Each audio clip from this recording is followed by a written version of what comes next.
Yo, épisode 2 des Chroniques du MMA avec mon gava, Kémy.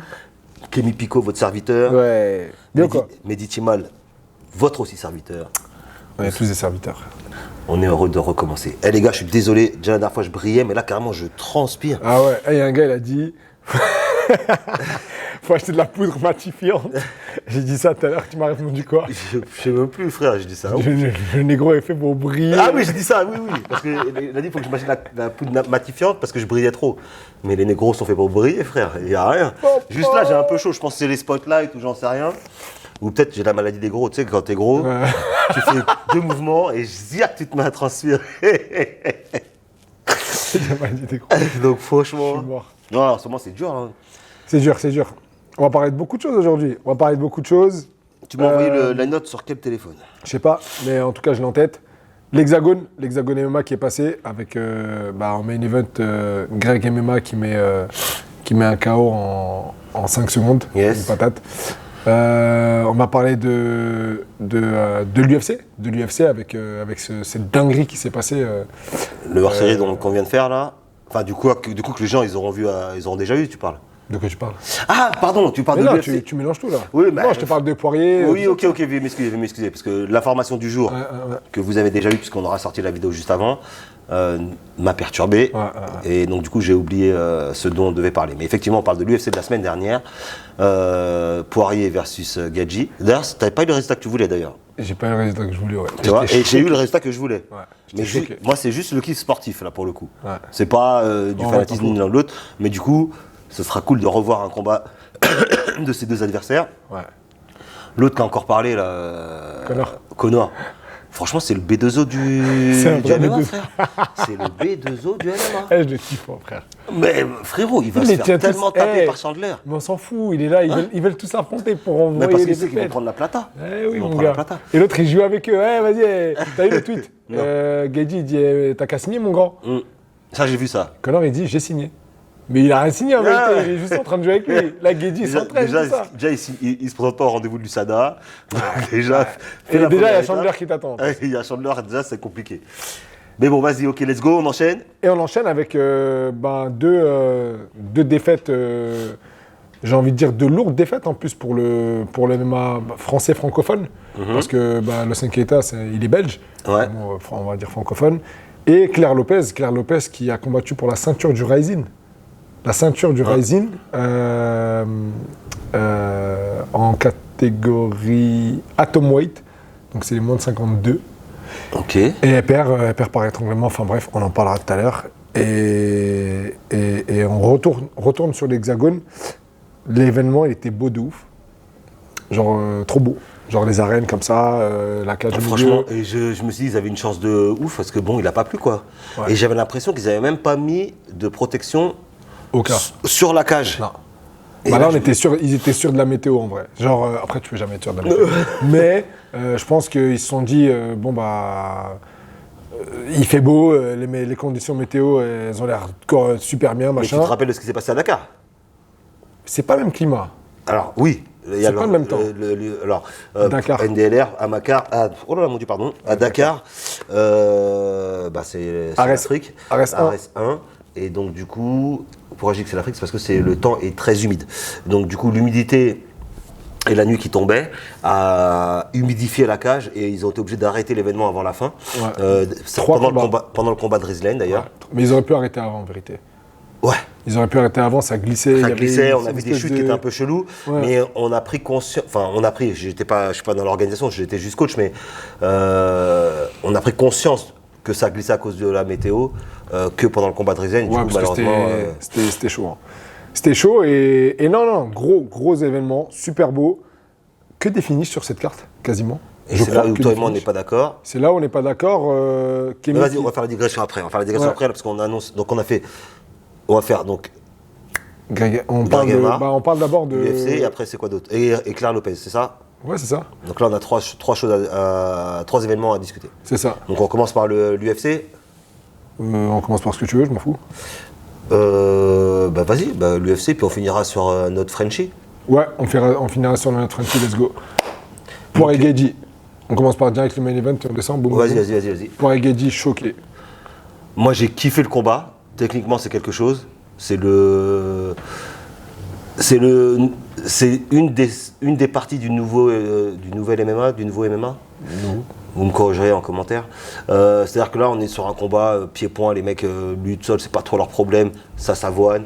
Et personnellement, je ne sais pas comment ils font. Moi, je pense pas que je puisse un jour faire un combat de MMA à petits gants, full pied-point comme ça, sauf si j'ai l'ascendant sur l'autre, auquel cas, oui, pourquoi pas, tu vois. Mais encaisser, remettre, et ne pas venir coller et tout ça et tout, ce sera un peu plus compliqué. Mais encore une fois, entre mon niveau et le leur, il n'y a pas photo. Donc là, on est vraiment sur le high level. Et donc, félicitations fort à ces mecs-là, parce qu'ils m'ont fait kiffer. Ah, c'est fort. Et c'est rare que je regarde... Bon, on n'est pas dans le hors-série, sinon j'aurais répondu, c'est Boulox qui nous appelle. Boulox, laisse-nous tranquille. Laisse-nous tranquille, Boulox. On travaille, Boulox. On bosse, là. On essaie de bosser, là. Et en tout cas, voilà. Vraiment plaisir de ouf. Et ça fait longtemps que j'ai pas regardé un combat de MMA pour regarder un combat de MMA. Juste pour kiffer le combat. Tu vois, quand je regarde les combats de MMA, c'est parce que je suis fan d'un boug. Mais sinon, juste pour avoir l'info. Mais c'est pas genre là, je me dis, je vais me mettre avec mon popcorn et je vais regarder le truc. Non, là, j'ai vraiment kiffé le combat de MMA. Ah, j'ai sorti des hot dogs, des popcorn, j'étais à l'américaine, frère. J'étais même pas prêt. Je me suis fait un truc en mode US. Et en vrai, moi, ce qui m'a vraiment choqué, c'est le corner de Justin Gaethje. Si je dis pas de conneries, Trevor Whitman, je crois que c'est ça. Kamaru Usman qui prend le KO de cette manière-là sur Leon Edwards. Ouais. Justin Gaethje qui remet le KO, parce qu'ils s'entraînent ensemble, Ouais. il remet le KO. La même chose, en fait, à deux petits détails près. Mais c'est ça, c'est jab, high kick, en fait. Ouais, exactement. Et tu le vois dans le coin, il est là avec son petit sourire. C'est génial. C'est charmé. Pour moi, c'est un des meilleurs entraîneurs de MMA au monde. Si ce n'est... Enfin, il est dans le top 3, sûr. Mais un génie. Ressortir ça, comme ça, à ce niveau de la compétition, contre Dustin Poirier, non, sale. Frère, il n'y a pas de mec invincible. Regarde, c'est assez marrant le triangle. Adesanya qui perd contre Pereira. Non, qui bat Pereira pour le coup, si on parle des derniers combats. Et Pereira qui bat... Jan Blachowicz. Et Blachowicz qui a battu Pereira. Et Blachowicz qui bat Pereira. Adesanya. Et donc du coup, mais même si Adesanya il combattait Blachowicz là, c'est pas sûr que Adesanya gagne, tu vois ce que je veux dire? C'est ce que je répète souvent à des gars. On me dit souvent, ouais mais lui il a battu un tel, donc c'est-à-dire que ce gars, par exemple, Blachowicz a battu Adesanya, donc ça veut dire que Blachowicz il bat Pereira. C'est comme quoi c'est pas vrai. Ou Pereira il a battu Adesanya, ça veut dire que Pereira il bat... Non, lui il peut battre lui, et il peut... Enfin, il y a trop d'incertitudes, c'est trop un sport incertain. Jamais de ma vie, déjà Justin Gaethje, jamais de ma vie, je dis qu'il met un KO de cette manière-là à Justin Poirier. C'est mort. Moi j'avais pas... par contre, oui, c'est clair et net que j'aurais pas du tout parié sur le high kick, quoi. Jamais de la vie j'aurais parié sur le high kick. En tout cas, bête de fight. Bet de fight et un autre bet de fight aussi, qui a duré un peu moins longtemps. On en parle du coup de Jun Nesute de Derrick Lewis. Alors déjà, pour commencer, c'est là où tu vois que le physique ça joue aussi. T'as vu la perte de poids de... Mais il est venu avec des abdos, abdos à la pesée. Bon, abdos, tranquille, tu vois. Mais abdos, pour Lewis, il voit un trait et tout ça. Donc il y a quand même du boulot. Puis donc les abdos, une fois encore, on va faire appel à Clément pour... Clément, je sais pas si tu nous entends ou pas. Non, déjà, il nous entend pas parce qu'il n'a pas répondu déjà sur le précédent appel. C'est ça, est-ce que tu nous entends? Parlez à Clément. Moi, je veux qu'il m'explique parce que j'ai besoin du même programme que... En fait, non. Contacte Clément, frère. Contacte-le de ton côté. Genre, tu es en train de... Non, mais j'essaie de négocier. Tu m'expliques des trucs parce que j'ai besoin du même programme que Lewis. En tout cas, Lewis, c'est ce mec-là, quand j'ai vu le combat, je me suis dit, il ne se fera jamais virer du UFC. Mais non, mais... Il s'en fout de gagner, de perdre. On est sur autre chose. On est sur autre chose. Le mec, c'est un showman de ouf. Mais il a levé son pantalon à la fin, oui. Mais comme d'hab, c'est limite sa marque de fabrique maintenant. Ouais, c'est-à-dire que quand il ne l'enlève pas, je suis étonné. C'est chelou de ouf. Et t'as vu sa première réponse, la première fois qu'il a fait ça? Il lui dit, mais pourquoi t'as enlevé ton pantalon? Il dit, je sais plus comment le dire en anglais, mais en gros, il dit, j'ai chaud aux couilles, quoi. C'est un tueur de ouf. C'est un tueur de ouf. Donc du coup, quand je vois le truc, je dis, mais lui, il peut pas se faire virer. Lui, ça y est, il est au top niveau. Il va gagner, il va perdre, il va gagner, il va perdre, il va vers son chemin. Et tu peux même pas, en tout cas pas pour le moment, le considérer comme un gatekeeper. Il est là dans le top 5, il fait le boulot, il nettoie un peu, tu vois. Non, moi, en plus, je m'étais désabonné de sa page là, parce que j'en ai marre de voir des gens qui se cassaient la gueule et tout. Mais il m'a donné envie de me réabonner, tu vois. Mais j'en ai marre de voir des gens qui se font mal et tout, frérot. Non, que du love, c'est relou. Ça va. Donc on enchaîne. Il y avait un autre combat. Alors, non, c'est tout. En banger sur l'UFC, il y avait quoi d'autre? J'ai l'impression qu'il y avait un autre combat, mais non, j'ai pas l'impression finalement. Non, c'était ça, hein, que les Derek Lewis et. Pereira, non? On n'a pas parlé de ça. Ah, ouais, mais. Pour moi, il y a une blague. Après, non. Il y a la notion de dégâts, il y a la notion de tout ça. Ouais, j'ai presque. M'insultez pas, mais j'ai presque envie de dire boring. Tu vois, c'est-à-dire que j'avais déjà oublié qu'on devait en parler. Et pourtant, je l'ai regardé, et pourtant, je vais même dire un truc. C'est le premier combat, vu que moi j'ai regardé après l'événement, c'est le premier combat que j'ai regardé tellement je voulais voir ce que ça allait donner. Et j'avais vu le résultat, malheureusement j'avais allumé mon Insta avant, donc j'avais vu le résultat juste avant, mais on est à la limite du bowling. Mais en fait c'est parce qu'on a trop été habitués, on est trop excités quand on perd un combat. T'as vu, moi j'ai ma prédiction, KO, machin, crochet gauche, machin. Et quand t'as pas ça, t'es un peu... voilà. En fait, il y a ça, effectivement. Et puis ils sont sur un rythme qui est assez lent quand même, en vrai de vrai. Tu vois, voilà quoi, ça reste des grosses KT. Hein. Oui, mais rappelle-toi quand on parlait de Aspinal la semaine dernière et qu'il t'envoie des combos de 4 coups, bon...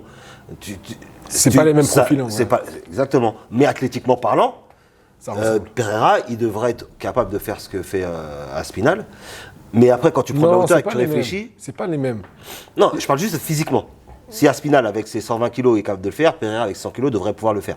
Mais effectivement, quand je prends de la hauteur, Pereira n'a jamais montré que c'était un foudre de guerre sur la vitesse. Non. Même quand tu vas bosser au sac, quand tu vas bosser en sparring, c'est pas un mec qui envoie du volume de ouf. Donc du coup, je m'attendais à voir quelque chose qu'il ne m'a jamais donné. Le problème, c'est pas lui, c'est moi, tu vois.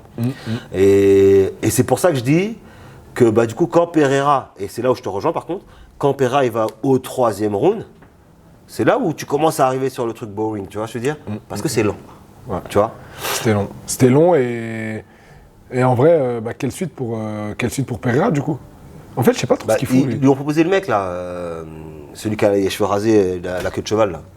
Ouais, mais pour moi, Jiri il le tape. Hein. Mais j'espère. Non, Jiri le tape pour moi. Qui tape qui? Jiri Prochaska, il tape Pereira. Ah bah oui, on est d'accord. On est complètement d'accord. Mais moi, en fait, j'ai envie que Pereira. Il performe. Je suis pas anti-Pereira, bien au contraire, parce que depuis qu'il est plus à Adesanya. Ouais, moi, tant qu'il est tranquille, on est pareil. Mais j'ai envie qu'il comprenne c'est quoi le MMA, tu vois. Et là, je pense que les mecs n'ont pas encore réussi à comprendre comment lui faire comprendre. Je fais une petite digression rapide. Quand j'arrive tout à l'heure, là, Mehdi me dit, il faut qu'on fasse un autre format et tout, machin, etc. Et tout à l'heure, je disais, j'avais pensé à un format que je devais faire, mais je ne me rappelle plus. Et là, ça, je me rappelle. Qu'est-ce que c'est que le vrai MMA? Et je suis tombé, là, Ares, on fait une vidéo des meilleures soumissions de l'année passée, etc. Et t'as la soumission de Turpal, où il fait, je crois que c'est un anaconda ou guillotine, je sais plus, je crois qu'il finit en guillot. Et ce qui est important, c'est pas tant la guillot, c'est ce qui se passe avant. Turpal, il arrive, coup de coude retourné, qui passe. Le mec, il fait un léger down, mais il revient, il envoie des bras chelous. Turpal, il remet un coude, il met un genou. Et le mec, dans toutes ces actions-là, où Turpal est large au-dessus, dominant, mais le mec arrive quand même à mettre sans toucher, mais à lancer son bras. Ouais, mais une pêche, quoi. Tu vois, il fait des mouvements et tout. Et Turpal reste en domination. À partir du moment où ça va au sol, Turpal est égoïste, il monopolise la parole. Tu vois, attaque, boum, le mec il essaie de sortir, il récupère avec un crochet grave chelou au départ pour récupérer un crochet classique et il met sa guillot. Et c'est ça que j'aimerais que les gens comprennent. Le MMA, c'est pas que quand tu fais que du pied-point, tu autorises le mec à te répondre. Quand tu es dominant au sol, le mec ne te répond pas. Ouais, c'est vrai. Et je voulais faire une vidéo descriptive, c'est genre un petit format, 2 minutes, 3 minutes, sur cette action-là, parce que cette action-là me fait dire, ça c'est le MMA. Le mec, il a fait un pied-point de qualité, vraiment propre, il a tout sorti, coude, genou, gauche-droite, back fist, mais sur un coude. Et après, il arrive au sol, il te fait une masterclass au sol. C'est incroyable. Ça me fait penser un peu à la phase de Volka contre Yair Rodriguez. Il punch, fin de lutte, uppercut, et il la ramène au sol. Et derrière, il a mixé de ouf en fait. Pour pas faire trop long sur la digression, mais on a un autre exemple de MMA. Saladin, le mec, il te tabasse avec un volume incroyable. Tu fais le con, machin, il t'emmène au sol, salut. Ah, il te take down direct. Tu vois, et en fait, il cherche la victoire. Et ça, il y a peu de gens qui comprennent ça. Ils cherchent la victoire de la manière la plus simple qui soit. Tu vois ce que je veux dire ? C'est vrai. Donc voilà, digression terminée. On ferme la parenthèse. J'aimerais qu'un mec fasse du MMA avec Pereira pour que Pereira comprenne ce que c'est que le MMA et puis que ça le fasse level up, quoi, tu vois, parce que c'est un combattant qui est intéressant à voir. Trop intéressant. Trop intéressant, mais moi j'ai envie de revoir des crochets du gauche de dos. Ouais, moi je suis du MMA, mais j'aime ça aussi. Mais tu vois, j'aimerais bien voir, genre il arrive droit, crochet du gauche. Après là, t'as vu ce qui s'est passé. Le crochet du gauche il passe, il prend un knockdown. Boum, il vient, il le take down. Ça bagarre, il sort de la soumission, il se relève, boum, il remet. Le crochet du gauche là, il dort. J'ai envie de kiffer. Ouais, mais là tu parles en tant que spécialiste. Mais en vrai de vrai. Moi, si je vois Pereira faire un takedown, je vais faire « Oh, qu'est-ce que tu fais là ? Qu'est-ce que tu nous fais là ?» Non, pas lui qui se le mange d'abord. Ok. D'abord, il se le mange. Blachowicz, il l'a amené au sol et tout. Hein, mais il n'a pas réussi à... il n'a pas réussi parce qu'il a été surprenant, Pereira, sur les défenses, surtout quand il était dans le dos.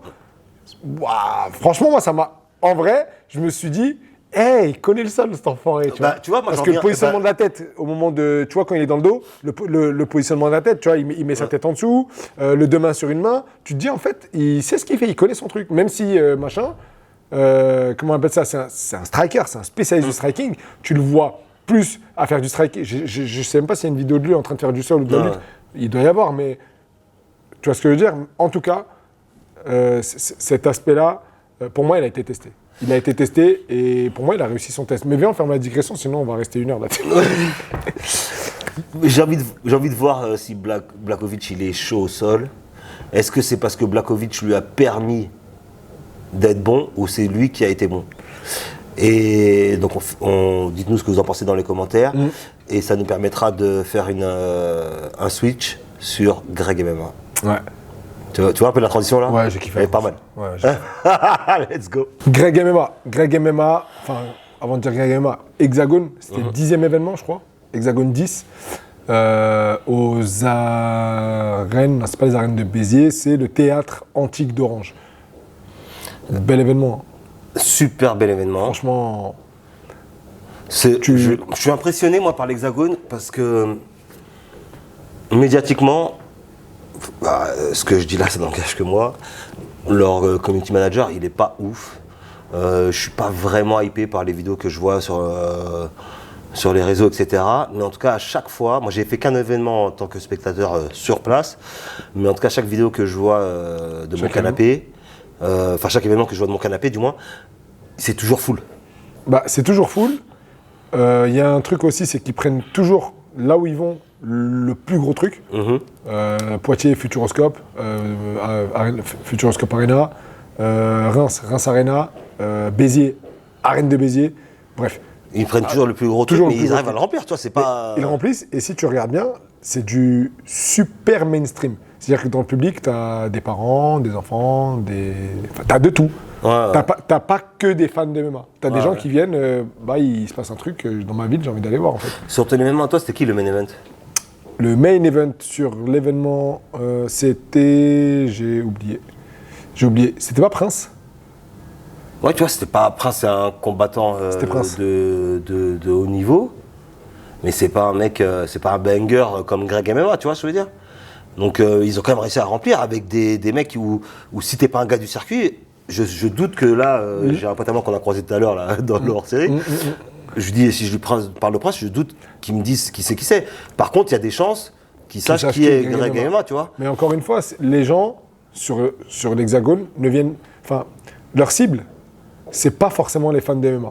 Ou pas que les fans de MMA. Et en fait, c'est là où je dis que moi, j'arrive pas à être hypé par leur community manager. Ouais. Moi, Kevin Picot, moi. Je n'arrive pas à être hypé. Mais en parallèle de ça, ils remplissent des salles sans pour autant mettre Bon, là, pour le coup, ils ont mis Greg MMA. Le mec, il fait une vidéo, il y a 1 million de vues sur YouTube. Donc oui, ok, lui, c'est un gros banger. Mais Prince, qui est un combattant de ouf, mais n'est pas connu du grand public, tu vois. Et malgré tout, dans la salle, il y a du grand public. Et c'est là où je trouve qu'ils sont forts. Alors peut-être, et ça, on ne peut pas le voir, nous, vu qu'on est sur Paris, peut-être qu'ils ont une communication locale très importante. Et c'est peut-être pour ça que c'est mainstream. Tu vois, la question... ouais, ils misent pas tout. J'aime bien mon cerveau quand il tourne en live comme ça. C'est peut-être ça, pose-leur la question. En tout cas, parenthèse fermée. L'événement, bel événement, bien reçu. En tout cas, bien reçu pour celui dans lequel j'ai été. Mais j'ai jamais eu de mauvais retour de la part de quelqu'un qui a fait un événement sur place en tant que combattant ou en tant que spectateur. Non plus. Donc, cool. Et gros combat, comme tu disais, donc beaucoup de finish. Moi, j'étais pas d'accord avec toi. On avait deux avis qui étaient divergents plutôt. Moi, je disais, est-ce que c'est pas révélateur d'un problème de match-up, que il n'y a pas un trop gros décalage entre les deux athlètes, et que c'est pour ça que ça va au finish. J'ai vu le combat du Renoir là. Bon, c'est pas Crixus, mais il a un prénom un peu. Le Renoir un peu petit, trapu, avec un bide 84 kilos. J'oublie. Il a un nom spécial. J'oublie. Là, par exemple, pour moi, j'ai vu ce combat-là, il n'y a pas de différence de niveau. C'est-à-dire qu'il pouvait très bien gagner le combat, il a fait une erreur, il perd le combat. Et il se fait soumettre ou un truc comme ça, il perd le combat, il n'y a pas de différence de niveau. Mais par contre, les combats d'avant, j'avais presque envie d'enquêter sur qui était qui. Parce que quand je vois le mec qui se fait exploser le bras, il se retrouve le bras à 90 degrés dans le mauvais sens, je dis, mais attends, frère, pourquoi t'as pas tapé avant? C'est bizarre que là, t'es pas en train de combattre pour la ceinture de l'UFC, tu vois. Il y en a eu deux en plus. Hein. Il y a un mec, je crois que son coude il sort, et l'autre, son épaule sort. Son épaule sort. Ouais. Et je me dis, c'est bizarre. Est-ce que, moi, je me rappelle de ma toute première compétition, je me prends un juji en 1 minute, 2 minutes. Frérot, j'ai tellement crié, ça se voit que je connaissais pas le sport, tu vois. Donc voilà. Mais toi, tu disais que non. Moi, je disais que non parce que. Je disais pas que les match-ups sont corrects, parce qu'en vrai, je sais pas enfin, je connais les matchmakers, mais je sais pas comment ils ont décidé de matcher ces gars-là. Ouais. Mais le fait, en fait, pour moi, le fait que sur une carte, on n'ait que des KO, c'est pas lié forcément au match-up. Pourquoi ? Parce que je me souviens de plusieurs cartes au Cage Warriors, où les match-up, pour le coup, ils sont assez équilibrés. Par moment, il y a toujours des petits gars, enfin des gars qui affrontent des petits gars et tu te dis c'est pas équilibré. Mais comme par exemple Brice Pico avec Jordan Vucenic, où tu te dis putain c'est pas équilibré. Bref, tout ça pour dire au final surprise. Mais au final, pour moi, voilà, c'est pas parce que la carte, il y a que des KO, que des soumissions ou que des machins, que ça veut dire que le matchmaker a favorisé ou a mal fait son taf. Je suis pas dans le favoritisme, puisque c'est pas des mecs ultra connus. Donc c'est pas comme s'ils mettaient en avant où il y avait un désir de construction de carrière sur un mec. J'ai même pas l'impression qu'ils aient un roadster qu'ils sont en train de développer. Tu vois ? Encore une fois, je parle d'impression. Okay. Tu vois, Ares, c'est marqué qu'on développe des combattants. Youssouf Binaté, il est en développement fort à Ares. Turpal, Abou, développement à Ares. J'ai pas eu de discussion avec Lopez pour savoir si oui ou non, mais pour moi c'est, en tout cas, l'impression elle est flagrante. Voilà. Okay. Mon impression elle est flagrante sur ce sujet-là, et j'ai vraiment pas l'impression. Tu vois, quand je vois la Renoir, même je t'ai appelé un soir, je dis je suis tombé sur une vidéo. En fait, c'est une vidéo du combat de l'Hexagone, la Renoir d'Angleterre. Chanel Dyer. Elle a fait une masterclass de ouf. Trop fort. Tellement, je vous invite à la regarder, tellement elle a fait une belle perf, je me suis dit, mais c'est qui elle ? Et je commence à regarder sur Google, YouTube, Insta, et je vois que la meuf, elle fait toutes les compétitions. Elle est super forte. Elle est trop forte, enragée, investie, etc. Ouais, elle, on n'a pas vu combattre encore. Pas encore, ouais, c'est vrai. Tu vois, alors que on n'a pas de... Aujourd'hui en France, c'est qui la meuf, hors UFC bien évidemment, qui fait du show comme ça. On a Alex. On a Tekena, ouais. Alex Tekena. Qui fait du show, et après, il y a qui ? C'est vrai que, en tout cas, la showman. Showgirl. Showgirl, du coup. Ouais. Showgirl, t'es chaud. Ah, frérot, on est des Antillais, frérot. C'est vrai qu'en termes de show, on a eu un petit moment, enfin, un court moment où Rizen faisait le show. Mais ça faisait un moment, c'était quand elle était à l'UFC. Mais c'est vrai que là depuis Tekena, on n'a pas.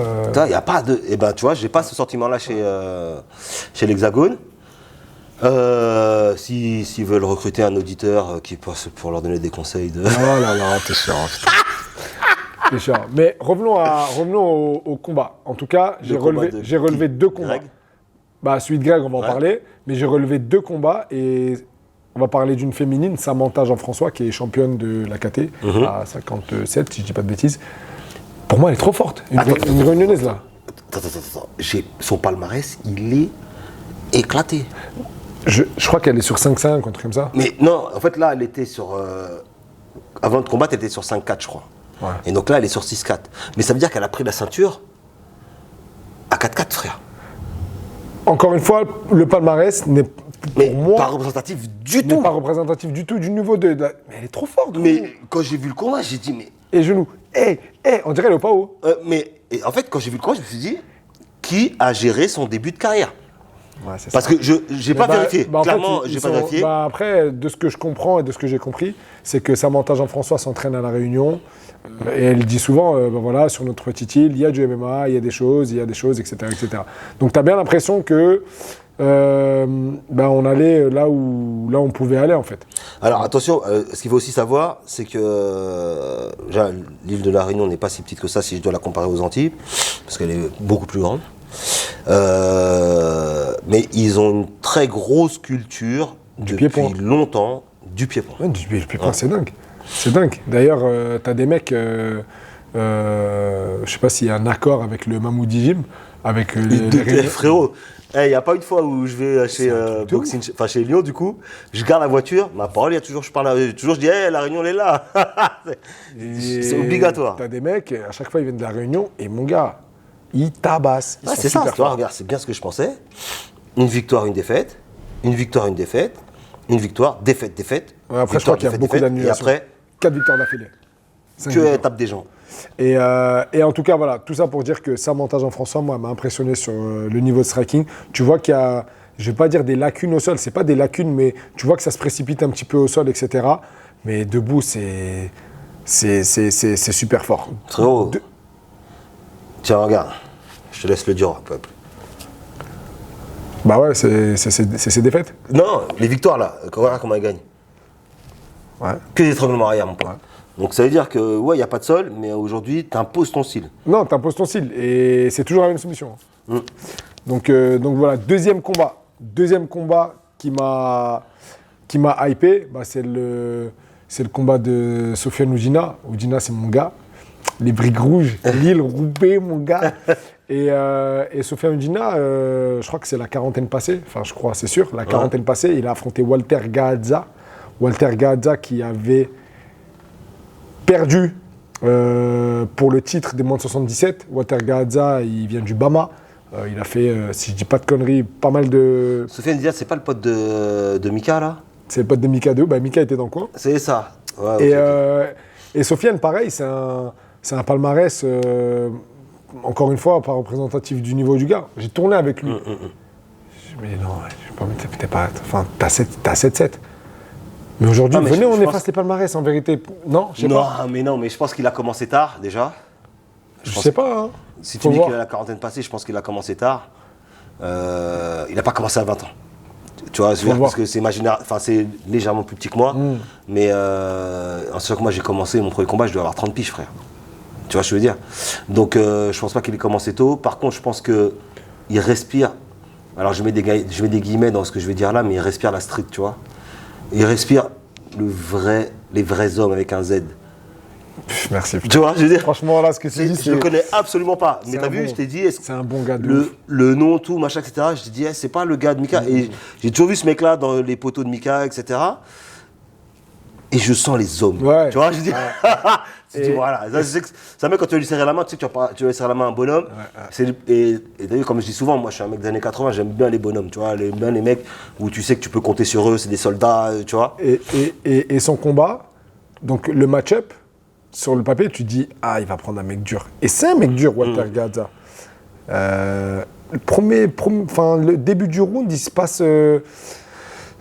tu sens que tu sens que ça va être un combat dur, en fait. Et non, en fait. Il a rendu le combat tellement facile quand il l'a ramené au sol. Il a rendu le combat tellement facile parce que Walter Gaza, il boxe en gaucher. Et dès les premiers échanges, il arrive à choper Sofiane sur un uppercut en contre de ouf. C'est-à-dire que Sofiane, je crois, il veut mettre la droite. Et l'autre, il avance sur la droite et boum, il lui rentre l'uppercut. Et à ce moment-là, je me dis, wow, sale, genre trop sale. Faut pas qu'il lui rentre 2-3 fois. Et en fait, tu voyais qu'il voulait faire ça à chaque fois. Capacité d'adaptation super millimétrée de Sofiane. À chaque fois, il feintait, l'autre, il envoyait l'uppercut, boum, ça. Une fois qu'il l'a mis au sol, c'était terminé. C'était trop bien. Et franchement, d'ailleurs, j'ai tweeté, j'ai tweeté sur ça et je disais, Sofiane Moudjina, respect en vérité. Respect. Et très émouvant son discours à la fin du combat, où il dit, vous voyez, ce combat, en fait, c'est le reflet de ma vie. J'ai pas exactement les mots, mais il dit en gros, ma vie elle est dure, je fais en sorte de gagner ma vie de manière honnête. Et non, frérot, il m'a mis les frissons. La street, frérot, je sens. Frère, il m'a mis un truc quand il a parlé. Non, je te parle sérieux. Il m'a mis un truc, j'ai dit putain, c'est un bonhomme. Bah oui. C'est un bonhomme. Et il dit, c'est pas facile tous les jours, machin, on s'entraîne. Qu'est-ce qu'il y a maintenant? Et non, bref. Tout ça pour dire, Sofiane, bravo, félicitations, félicitations à toi. Et reviens à l'US Métro de temps en temps parce que c'est cool quand vous êtes là. Il passe souvent avec Mustapha Ida. Et c'est cool quand ils sont là et on passe des bons moments. C'est charmé. C'est charmé de ouf. On passe à Greg. On passe à Greg. Greg MMA. Greg MMA qui revient après 17 ans, je crois, c'était ça 15 ans, une quinzaine d'années en tout cas. Greg MMA, pas besoin de présenter Greg MMA, gros youtubeur. Avant ça, on a plus besoin que lui nous présente que nous on le présente. je pense de ouf. Et puis voilà, avant d'être un youtubeur, c'est un combattant. C'est un combattant... de la première heure. Ouais, c'est un des pionniers, on peut dire, un pionnier du MMA. Il a combattu au Pride, frère. Et dis-toi que moi, quand j'ai commencé le grappling, je voyais ces mecs-là, c'était déjà des grands. On a le même âge. Mais comme moi, j'ai commencé tard, ils étaient déjà le haut niveau français. Et moi, je me rappelle de Bouchlagem, parce qu'à l'époque, on l'appelait pas Greg, on l'appelait... C'est partie des gens qui ont un nom-prénom. Qu'on les appelle, tu sais que c'est comme... Tony Yoka, tu dis jamais Tony, tu dis jamais Yoka, tu dis toujours Tony Yoka, tu vois ce que je veux dire. Et donc break, on disait, tiens, il y a Grégory Bouchlagem dans la KT, etc., etc. Et je me rappelle que moi j'avais chaud parce que j'ai combattu en poids lourd au départ quand j'ai commencé. Eux, ils se tiraient la bourre avec Tonton, des combats de malades mentaux, niveau de ouf. Et je me suis dit, vas-y, quand je vais arriver en moins de 93, il va falloir que je me tape ces mecs-là, tu vois ce que je veux dire. Donc vraiment, niveau sol, après le sol a évolué, mais à l'époque, quand moi j'ai démarré... Putain, je les regardais comme ça, les mecs, tu vois ce que je veux dire. Bon, je te cache pas que Tonton, je le regarde toujours comme ça. Au niveau du sol, de la boxe, peut-être de la lutte. Il n'y a que la lutte où je peux matcher un peu avec Tonton, tu vois. Mais sinon, voilà. Donc c'est vraiment la première heure. Il a fait le Pride à une époque où moi, je ne voulais pas faire de MMA à cause du Pride. Parce que les ambiances de penalty, je te shoot la tête, je ne comprenais pas comment on ne tuait pas les gens avec ce truc-là. Et je me rappelle d'une photo, je vous laisse regarder sur Google. T'étais vraiment dans un délire de... Non, en fait. Non, jamais de la vie, je vais faire du MMA. Enfin, du free fight à l'époque. Bah ouais, c'était et l'autre, là, celui à qui Francis a allongé le cou, là. Alistair Overeem. Overeem. Il y a une photo où Overeem, il est dans les airs, donc beaucoup moins gros. Je vois. Et il est là, comme ça, en train d'aller piétiner la tête d'un mec. Je dis, mais comment tu tues pas les gens? Et moi, il y avait deux raisons pour lesquelles je voulais pas faire de MMA. Et certaines compétitions de grappling, c'est qu'il y avait aussi une compétition de grappling où un Tchétchène avait mis une clé de talon. Et la clé de talon a longtemps été interdite en France.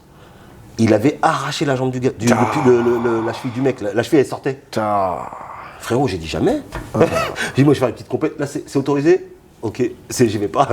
C'est mort. C'est pas autorisé. Et dis-toi, pour la petite histoire, et j'arrête là-dessus, ce Tchétchène-là, je l'ai rencontré quelques années plus tard. Je l'ai battu sur une demi-souplesse. C'est-à-dire qu'il m'attaque, je le renverse et je mets les points in extremis comme d'hab, 2-0, je gagne à la fin. Et c'est quand j'ai gagné qu'on me dit que c'est le fameux Tchétchène qui avait pété la cheville. Si on me l'avait dit avant, ma parole, je me serais fait dessus, j'aurais perdu. C'est sûr, j'aurais perdu, frère. Ce mec-là, je sais pas s'il regarde la vidéo, que c'est pas que ça. Faut savoir que lui, ce qu'il a fait, c'était à l'Open de Paris. Il m'a empêché de faire de la compétition pendant des années, alors que je ne connaissais même pas. J'ai dit, je vais pas faire ça. Un cauchemar. Quand je te parle de moto, que je dis que j'ai peur de la blessure. Frérot, c'est ça. Donc bref, on a fait le dessin, on a fait des digressions comme d'hab. Grégory Bouche la Game, c'est quelqu'un dans le sport. Faut vraiment, la nouvelle génération qui ne le connaissent que par Karaté Bushido, c'est quelqu'un, je vous jure, c'est quelqu'un, les gars. C'est quelqu'un, et là, du coup, il revient face à quelque chose, je sais plus le nom prénom de son adversaire. Non, c'est pas ça. Pourquoi tu... T'es un bâtard. Pourquoi tu dis ça? Mais non, c'est pas ça, il a un nom italien bizarre. Ouais, mais t'es un bâtard. Omani ou un truc, c'est pas ça? J'ai oublié, et KO en 5 secondes. Et en vrai, qu'est-ce qu'il y a? T'es un gamin, on peut pas être sérieux. Bref, 45 secondes. Clairement, malgré le fait que Greg MMA, c'est 45 ans, c'est 17 ans en dehors de la cage, c'était trop déséquilibré. Je sais pas, je suis désolé, je te coupe la parole. Le combat n'a pas duré. Mais les premiers déplacements du mec, le peu de déplacements du gars. Tu sens? J'ai dit, mais oh non! J'étais devant la télé, je fais, oh non! Il n'a pas mis un coup. Il s'est juste déplacé dans la cage. L'attitude qu'il avait, la garde qu'il avait, on aurait dit un cours du Factory amateur à 19h lundi soir. Tu te dis, mais non, tu ne peux pas faire ça. Et donc, ça n'a pas loupé. Et donc, du coup, quand je parle avec ça, les gens me disent, ouais, t'es dur. Je dis, en fait, c'est toujours pareil. Quand tu kiffes, j'en suis pas à ce point-là, mais quand tu apprécies quelqu'un, quand tu sais que cette personne-là, tu l'as regardé comme ça parce que quand tu as commencé le sport, il était déjà là. Quand tu sais que le mec, il est bon. Tu vois, il n'y a pas de non, vas-y. Non, il est fort. Tu vois, il n'y a pas. Voilà. Il a un palmarès qui n'est pas bon, mais parce que c'est la génération Bourbier. Hier, j'ai un pote à moi, il allait faire des combats, il n'y a pas de KT. J'ai une photo d'un pote à moi, il combat contre un mec qui doit faire au moins 150 kilos. Donc, du coup, il fait partie de cette génération-là qui a été au casse-pipe, qui a ouvert les portes pour les petits. Et les petits. Même si on a le même âge, du coup j'étais un petit en vrai de vrai, parce qu'il a ouvert des portes pour moi, tu vois. Et là du coup j'avais attendu plus que ça, frère. Oui. Tu vois, la pêche qu'il met, elle est propre, stylistiquement parlant, techniquement parlant. Il y a tout qui va bien, l'épaule elle est engagée, le bras elle est tendu. On parle pas de technique. Il y a tout, on parle pas de technique. Mais sauf que l'autre, la technique, tu peux pas. Demain je fais un highlight, je combats contre mon fils, je le tape mon fils et je veux dire je suis grave chaud. Non, c'est dur. C'est vrai que c'est dur sur le match-up. Maintenant, la question que je me suis posée, et en vérité, aujourd'hui, Greg, il veut plus faire carrière. C'est-à-dire qu'il n'a pas d'objectif aujourd'hui. Si on lui pose la question, il ne va pas lui dire j'ai envie d'aller à l'UFC ou j'ai envie de gagner la ceinture de Bellator. Je pense qu'il est dans un schéma où il se dit il y a du MMA en France, j'ai de la hype à mort.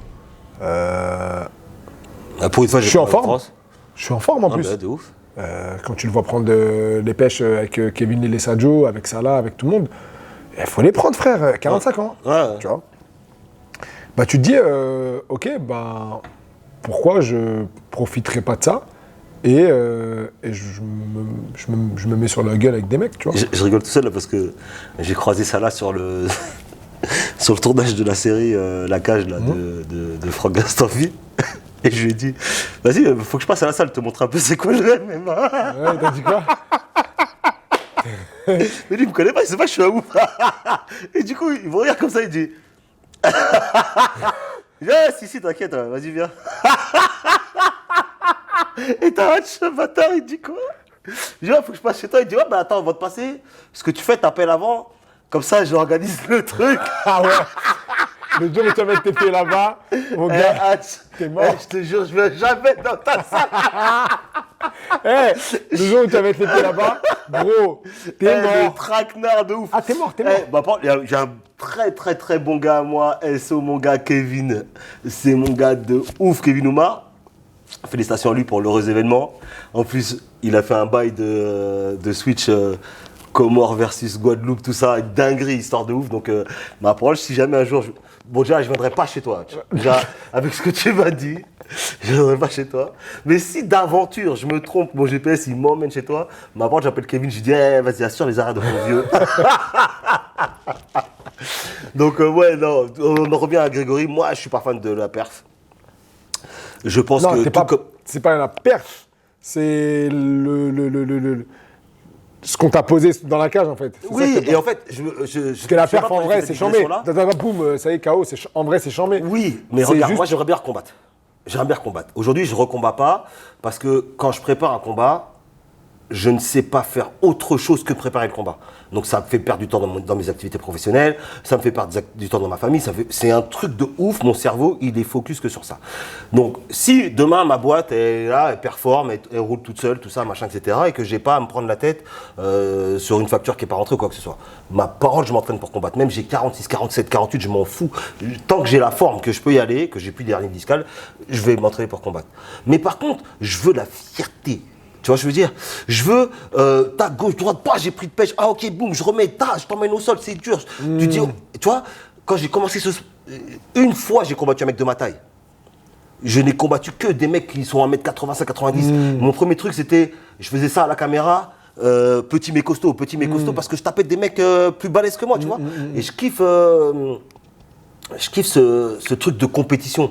Je me rappelle toute ma vie, il y a un mec qui me dit, j'arrive à compète, j'étais en poids lourd à l'époque, il me dit, en grappling, il me dit, mon garde comme ça, il me dit, hey, c'est pour les poids lourds aussi. Hein. Parce que moi je suis frérot à 1m73. Je comme ça, je dis, ah, si, t'inquiète. Frérot, je l'ai jeté dans les panneaux publicitaires. Je l'ai jeté dans les panneaux. L'arbitre, il a dit, waouh. L'autre, il dit, mais c'est lui, il est fou. Il y a des vidéos, tu sais, ou quoi? Mais frérot, c'est une époque, il n'y a pas de vidéo. C'était, pour te dire la vérité, c'est mon combat numéro 1, ceux qui veulent fouiller, les mecs de Twitter, au Grappler of the Year numéro 1. Je finis deuxième de la compète et je perds contre un Brésilien, j'oublie son nom, balèze de ouf, tout ça, machin, etc. Je finis 2 poids lourds, Grappler of the Year, organisé par notre ami Hatch d'ailleurs, que je dédicace. Mais moi je kiffe ce truc-là, la compète, frérot. C'est vrai que là, il n'y avait pas d'adversité, c'était un faire-valoir en vérité. Viens, tu vas faire briller notre gars et du coup, c'est vrai que là, l'espèce de tourniquet qu'il fait là, tu te dis en fait, waouh, c'est vraiment ça qu'on t'a mis. Après, bon, voilà, encore une fois, moi demain, j'ai 45 ans, je fais des millions de vues sur YouTube, je suis plus dans le circuit du MMA. On me dit, viens, on va te mettre lui, et on va te donner, j'ai pas les chiffres, je dis une connerie, on te donne 30K, 40K. Oh frère, 40K gratuit comme ça là? Ouais, t'y vas. Ça me relance de la hype. Surtout que moi j'ai aucun objectif derrière de performer, de faire de la perf, tu vois. Excusez-moi, on est déconcentré, il y a du public qui arrive derrière. Ouais, du public qui nous salue et tout, vu qu'on est des restats, tu vois. Non, c'est juste qu'on leur fout la haine parce qu'ils veulent s'entraîner dans cette salle, ils peuvent pas. Mais en tout cas. Lui contre Ibra TV. Là, je suis hypé. Là, je suis hypé à la mort. Là, je paye mon ticket. Là, je suis hypé. Tu vois mais apparemment, il a dit que le prochain n'allait pas être contre Ibra. Ils l'ont dit, j'ai passé ça sur Twitter. Donc le prochain ne sera pas contre Ibra. Ce qui est bon, c'est qu'on va voir qu'il y a un prochain, en espérant que le prochain, il donne un peu plus de fil à retordre à Greg. Et ouais, on veut voir le combat contre Ibra. En vrai, de vrai, c'est potentiellement l'un des combats qui peut faire le plus de pay-per-view en France, dans une organisation française. 2 super gros youtubeurs. Ouais, c'est sûr. T'imagines le money fight de ouf. En plus, c'est des youtubeurs qui connaissent le sport. Oui, on n'est pas sur Thibaut InShape versus, je sais pas, on est sur un mec qui fait du MMA et un mec qui fait du MMA aussi. C'est 2 athlètes de MMA. Ouais, qui demain... 2 générations différentes. Ibra TV, il pourrait performer en MMA normal. Ouais. Ibra TV, demain... D'ailleurs, je sais pas pourquoi, je pense qu'il s'entraîne, mais je sais pas, j'ai envie... Il s'en fout, frère, il fait trop de sous à côté de... Qu'est-ce qu'on va gagner? Il va gagner en vrai, oui. Pour prendre 10K de bonus à Arès. Non, aujourd'hui, Ibra TV, il ne demande pas 10K. Demain, il signe chez Arès ou je sais pas quoi, son cachet ne sera pas 10K. Parce que c'est Ibra TV. Mais est-ce que les... En fait, je pense que là, le problème, il n'est pas de savoir combien il va prendre. C'est est-ce que les organes vont pouvoir le suivre. C'est surtout ça. Tu vois ce que je veux dire? Parce que l'Hexagone MMA, je sais qu'il y a des athlètes qui payent cher, mais c'est pas tout le plateau. Non, bah oui, c'est comme partout ça. Sauf qu'Arès, les sommes d'argent engagées, c'est des suppositions, hein, mais les sommes d'argent engagées d'Arès me paraissent bien plus importantes que les sommes d'argent engagées que de l'Hexagone. Ah, on peut pas savoir ça. En termes de coûts. Après, c'est vrai qu'il y a des bonus. Les bonus, les gens qui viennent pas forcément, la moitié qui viennent de France, mais il y a l'autre moitié qui vient pas de France. Bah, sur l'Hexagone aussi, hein. T'as beaucoup de Brésiliens, de Péruviens, de machin. Donc, non, en vrai, ça se vaut. Hein. Je pense que ça se vaut. Pardon, sur les primes, peut-être que c'est différent. c'est sans doute différent, c'est sûr que c'est différent. La fréquence des événements, Arès, c'est entre 9 et 10 événements par an. Bah là, Hexagone 10, hein. Sort depuis quand? Ah ouais, c'est vrai. Donc, à vérifier. J'ai l'impression. À vérifier. Encore une fois, je fais toujours attention quand je parle. Il y a une différence entre croire et savoir. Et là, je rajoute un petit bémol. J'ai l'impression. Donc, c'est mon sentiment. J'ai l'impression que les coûts d'exploitation d'Arès sont plus élevés que ceux de l'Hexagone. Malgré le fait que l'Hexagone a du déplacement, etc. Et donc, du coup, je pense. Ça se trouve, le jour où je vais revenir à l'entraînement, Lopez va me dire mais t'as un ouf, bien sûr qu'on a les sous pour payer Bras TV, tout ça. Mais je pense que l'Hexagone, l'Hexagone a moins de coûts, est plus capable d'engendrer, de payer du moins Ibra TV que Arès. Surtout qu'Arès a besoin de tourner tous les mois, etc. Tu vois. En attendant, on aimerait voir Greg contre un adversaire, j'ai envie de dire à sa taille. De sa hauteur, et on va enchaîner sur 2 défaites qui m'ont fait mal, qui nous ont fait mal ce week-end. La première, on va parler de Claire Lopez. Claire Lopez qui s'entraîne aujourd'hui à la Great Britain Top Team de Brad Pickett, qui a eu un joli parcours au Rising et qui a combattu pour la ceinture du Rising et qui a perdu par étranglement. Je m'inquiète pas pour elle, dans le sens où elle a commencé à communiquer assez rapidement sur sa défaite, sur le fait qu'elle est consciente de la dureté du sport, que c'est qu'une étape et qu'elle reviendra plus fort et du coup, je lui souhaite du courage. Et de la force. L'adversaire qu'elle prend a été pas facile, championne du Rising, championne en titre. Donc elle arrive en challenger, elle arrive, tu sais, un peu, comme on dit, comme un cheveu dans la soupe, tu vois. Genre, elle vient, elle tabasse, boum, ceinture d'un coup. Oh. En vrai, c'est lourd. Je pense que peu de gens la connaissent, en tout cas connaissent l'ensemble de son parcours. Ouais. D'accord. Et donc Claire Lopez, c'est une guerrière de dingue. De ouf. Mais une guerrière de la vie, dans le sens où... C'est de ça que quand je dis de ouf, en fait, je pensais à la vie, en réalité. C'est ça. Elle habite en province, je crois. Elle est montée sur Paris, elle s'est un peu entraînée... Non, avant d'aller sur Paris, je crois qu'elle était en Guyane. Elle a passé du temps en Guyane. Après, elle s'est entraînée sur Paris, elle était un peu au Factory. Après, elle est partie du Factory. Elle s'est entraînée, je sais pas dans quel club. Elle était avec Bouba Baldé pendant un moment. Baldé. Après, elle a fait un peu des États-Unis, je crois. Et après, elle est revenue là, elle est en Angleterre. Donc la meuf, elle a bourlingué. De ouf.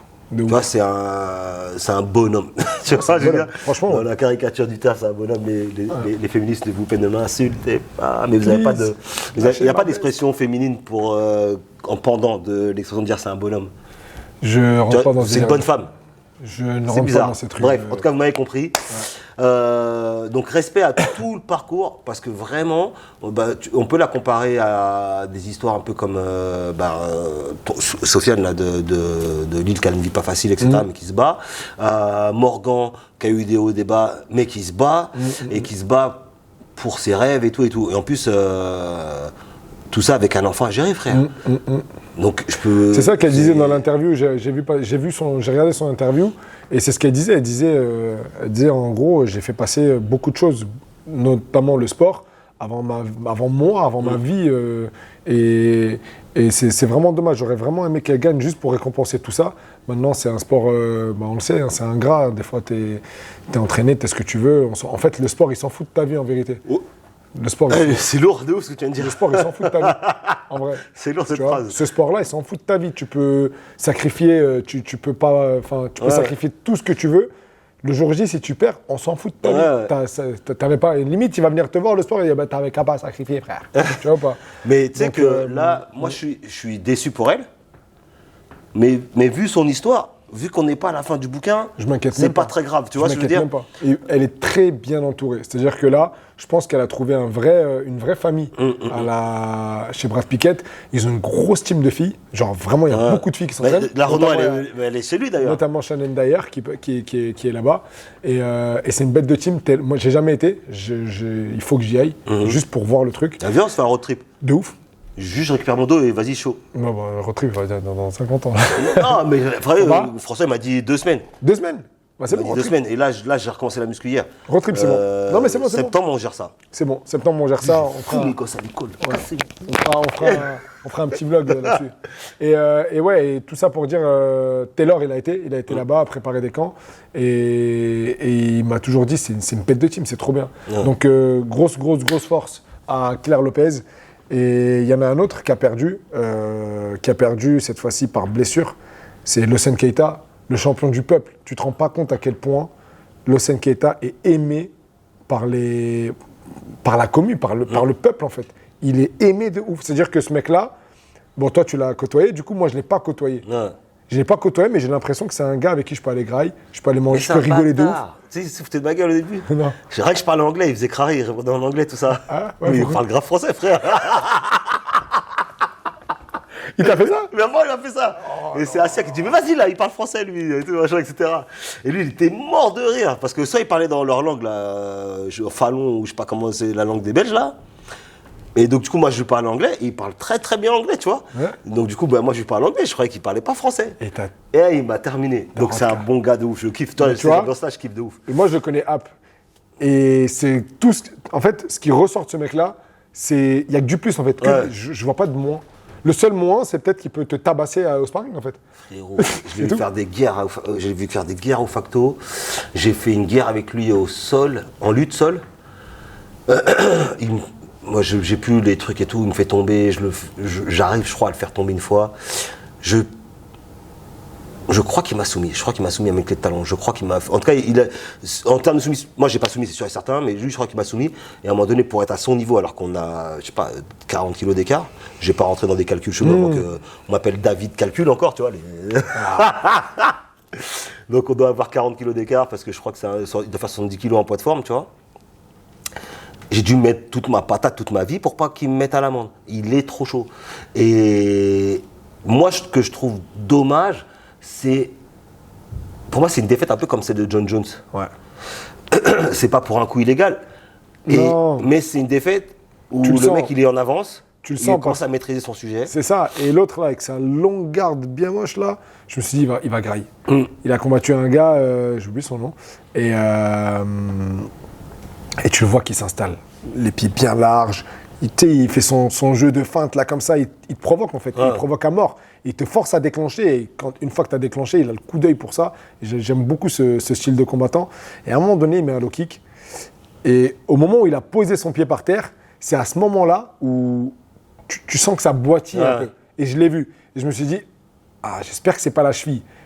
Et en fait, il a continué. Et à un moment donné, sur une phase au sol, non, il s'est rien passé de spécial. Il n'y a pas eu de torsion, de machin. Mais tu sens que, tu sais, ce truc où l'autre, il va attaquer ta jambe en X-guard ou en de l'arriva ou en je sais pas quoi, il sort son pied. Et au moment où il sort son pied, il boitille et il pose plus. Et carrément, il dit non, stop. Tu vois. Et à ce moment-là, je me suis dit, putain, qu'est-ce qui s'est passé? Et c'est après qu'on a vu qu'il avait une fracture du tibia. Alors, c'est pas une fracture, comment on dit net. C'est pas une grosse fracture, ça s'est pas cassé en deux, mais tu vois qu'il y a une vraie fracture du tibia et c'est relou. C'est relou parce que c'est sa seule défaite en fait. Sa seule défaite, il était sur un parcours sans faute, 12-0 je crois, c'est ça 12-0 en plus à l'octagone. On va pas parler de l'octagone aujourd'hui. Non mais c'est pas, en fait c'est toujours pareil. C'est relou, mais c'est pas grave. Ouais. Parce que déjà c'est pas nous qui avons pris cette défaite, donc du coup forcément on la prend avec beaucoup plus de hauteur. Ça ne remet pas en cause son niveau. Non. Et en plus, c'est pas comme s'il avait perdu contre un mec qui l'avait battu. Il ne se blesse pas suite au fait que le mec le tabasse. Le mec ne lui pète pas le bras. Enfin, tu vois ce que je veux dire. Ça va. Donc, moi, après, on est dans d'autres détails parce que, tu vois, ce genre de blessure-là, de fracture du tibia, ça arrive moins au Muay Thai. Parce que les mecs, toute leur vie. Ils shootent. Et là, je vois la nouvelle génération. Donc, c'est quoi qu'on disait avant minute coach Pico ou je sais pas quoi. La minute relou. La minute du relou. Les gars, arrêtez de taper au sac avec vos protèges tibia. C'est antinomique avec votre progression. Si vous tapez au sac avec vos protèges tibia, vous ne renforcez pas vos tibias. Les micro-lésions que vous causez tous les jours créent des calcifications qui rendent votre tibia plus dur. Donc tabassez le sac. Ne faites pas comme dans les Lascars, tabasser le poteau. Ça n'a pas marché. Mais en tout cas, le sac de frappe, prenez un sac dur, trouvez le sac le plus dur que vous ayez jamais vu et envoyez vos lookies. C'est ça. Et le truc des nerfs avec la bouteille, tout ça, oubliez, ça sert à rien. Mais le sac, tabassez-le sans protège tibia. Vous faites la leçon, pas de protège tibia. Vous envoyez pleine balle. Et vous n'aurez pas ce genre de problème-là, parce que je peux me tromper, mais je ne crois pas voir ce genre de blessure dans les combats de Muay Thai. C'est très beaucoup plus rare. Très rare. En tout cas, grosse force à Lausanne. Il a demandé à recombattre assez vite, je crois en décembre, contre le même gars. Il va le tabasser comme jamais. Il lui dit dans le tweet, il a tweeté ça, il dit je suis sûr que tu n'es pas content de la manière dont tu as gagné. Vas-y, viens, on se la remet. Alors je sais plus si c'est octobre, novembre ou décembre, mais en tout cas, il veut recombattre assez vite. Et en tout cas, j'ai hâte de le revoir performer. Écrire son histoire. Et écrire son histoire. Donc on finit là-dessus. Ouais, on a fait le tour. En vrai, on a fait le tour. Je sais pas, on n'a pas le chrono, je sais pas combien de temps on a fait rentrer l'émission, mais je pense qu'on est de mieux en mieux. Je pense qu'on est un petit peu mieux, mais je pense qu'on a quand même débordé. Ok. Mais c'est pas grave. Le peuple, que du love. Peace. Peace.